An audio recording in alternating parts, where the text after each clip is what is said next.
Hi everyone, and welcome to the 2-Acre Homestead. My name is Lisa, in case we have not met. I am super excited for today's video because as of the filming of this is the month of January 2023, and January starts the beginning of the gardening season. It's at this time that as gardeners, we are usually starting to get ramped up and excited about the new season that is ahead for us. And like other gardeners, I feel the same way. But before you even order your seeds, before you even start going through those seed catalogs that you get in the mail that somehow mysteriously you've subscribed to these seed catalogs, before you even open up any one of those, what you want to do is you want to watch this video because I've got several tips for you on how to decide what you and your family needs to grow. Okay, tip number one, like I just said a second ago, which is plant what you and your family are going to eat. I'm here in my pantry, and as you can see behind me, I've got several jars of home canned food. Now, there are some things that I have figured out that me and my family, for whatever reason, because tastes change, what have you, some things are in fashion, some things aren't. So what's hot on our radar right now is tomatoes, because I have little children whose taste buds are changing. It seems like every 3 months there's something that they want to eat that's different. And what's hot right now is anything tomato based. So you better believe the next gardening season, which is this gardening season, I'm going to be growing lots of tomatoes. But one thing I'm not going to be growing this year is peppers, because for whatever reason, even my husband isn't that into peppers this year. So peppers off the menu. So that's my first tip to you guys. Take stock of what your family eats. Now, there's several ways that you can do this. You can do this by simply keeping track, writing down your grocery list, and writing down, when you write down your grocery list, keep track of the things that everybody eats, what you're having to buy all the time from the produce section. If you're constantly buying celery, for example, then maybe you ought to look into growing celery instead of buying it. If you're constantly buying lettuce, maybe it's time for you to start growing your own lettuce instead of buying it all the time. But if there's something that you and your family aren't eating, by all means, omit it. Don't grow it. And if it comes up in a recipe that you need, simply go to the store and buy it from the store.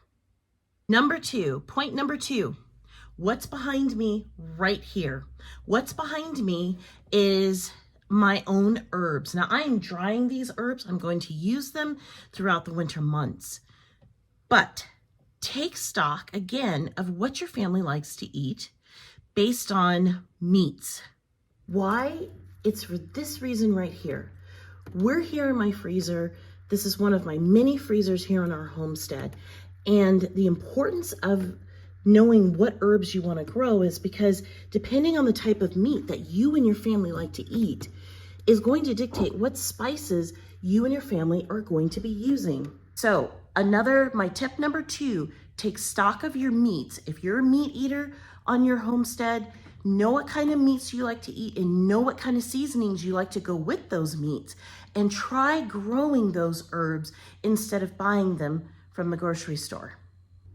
The other thing that I want to point out, and this is tip number 3, when you're growing herbs, you want to make sure that you are growing not just herbs that you're going to use culinarily, but herbs that you're going to be able to use medicinally as well. Did you know that you could use rosemary medicinally? Yeah, it's a fact. It's really, really good for you. So it's not only a good culinary herb, but it's also good to be used medicinally. So that is point number 3. Don't grow herbs just for culinary purposes, but also grow them for medicinal purposes as well. Point number 4 is quite simply, if you have animals,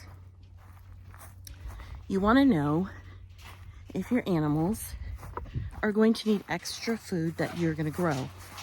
If you plan on growing extra food, if you plan on growing extra food for your animals, you want to make the proper adjustments to your garden for that.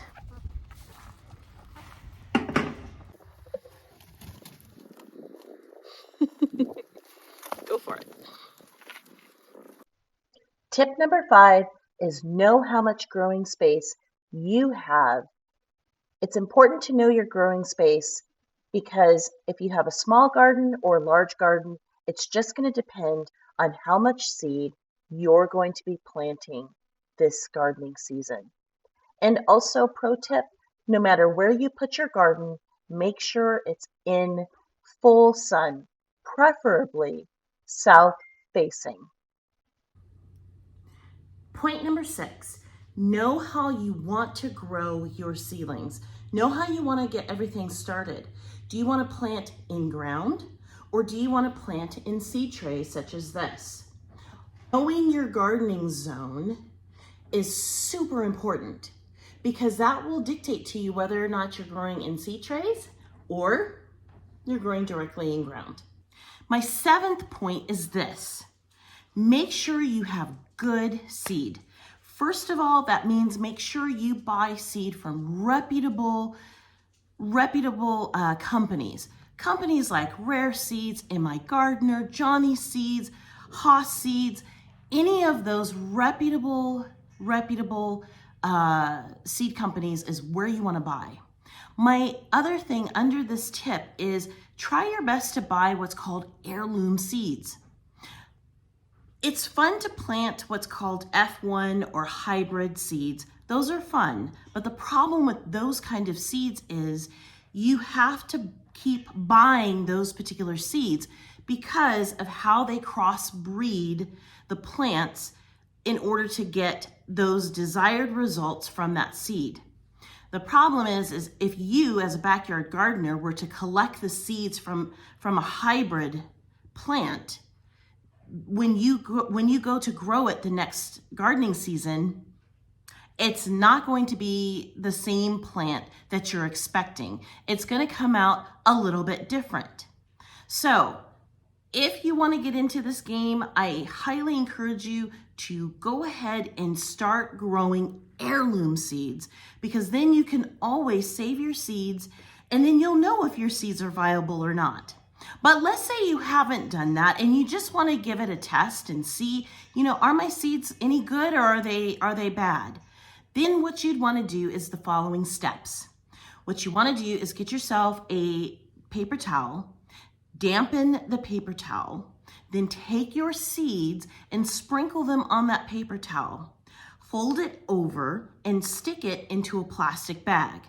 If in a few days those seeds germinate, then you know you've got good viable seeds and you can simply very gently transplant them either outside or preferably you would want to grow those indoors until they get a little bit stronger and then you can plant them outside according to your growing zone.